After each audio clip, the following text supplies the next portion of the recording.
नमस्कार मित्रों, आज चिंतन में हंसना एक प्राकृतिक औषधि है। मनोवैज्ञानिक प्रयोगों से अब यह भी स्पष्ट हुआ है कि अधिक हंसने वाले बच्चे अधिक कुशाग्र बुद्धि के होते हैं। हंसना उनके शारीरिक एवं मानसिक विकास के लिए अत्यंत आवश्यक है। जापान में लोग अपने बच्चों को प्रारंभ से ही हंसते रहने का शिक्षण देते हैं। वे इस सिद्धांत को मानते हैं कि असफलता और सफलता दोनों जीवन में धूप छांव की तरह भांति आते हैं। यदि मनुष्य दोनों परिस्थितियों में हंसमुख रहता है तो उसका मन सदैव काबू में रहता है। यदि रोगी व्यक्ति हंसता नहीं है तो प्रायः वह अधिक रोगग्रस्त हो जाता है।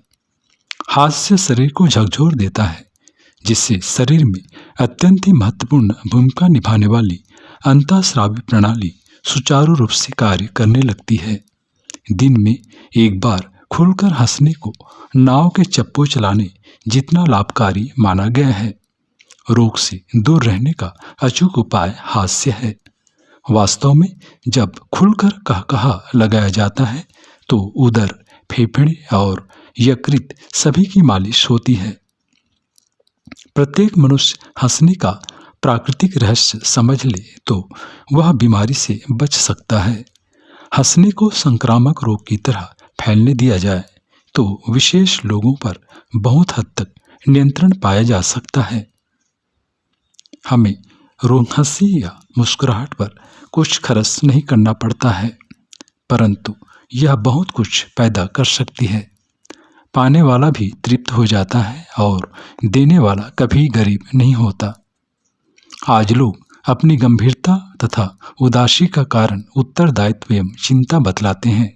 कहते हैं कि ढेर की ढेर चिंताएं सिर पर सवार हैं, जिम्मेदारियां बढ़ती जा रही हैं, ऐसे में कैसे हंसे। किंतु वे यह नहीं सोचते कि उदास रहने से चिंताएं और प्रबल होकर उत्तरदायित्व और बोझिल हो जाता है, जबकि हंसने और प्रसन्न रहने से उसका बोझ हल्का मालूम होता है। उसे वहन करने की शक्ति में वृद्धि होती है। एक बार किसी विदेशी ने महात्मा गांधी की विनोदप्रियता के विषय में प्रश्न किया तो बापू ने बताया, यदि मुझमें विनोदप्रियता की वृत्ति न होती तो मैं चिंताओं के भार से दबकर कभी का मर गया होता। यह मेरी विनोदप्रियता ही है जो मुझे चिंताओं में घुलने से बचाए रखती है। मित्रों, जिसकी हास्य विनोद में रुचि नहीं, हर समय रोनी सूरत बनाए रहता है, उसका साथ देना लोग कम पसंद करते हैं।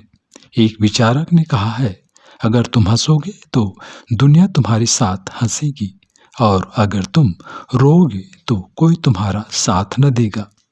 जीवन को सामाजिक बनाने के लिए भी हास्य की आवश्यकता है। हंसना एक प्राकृतिक औषधि है।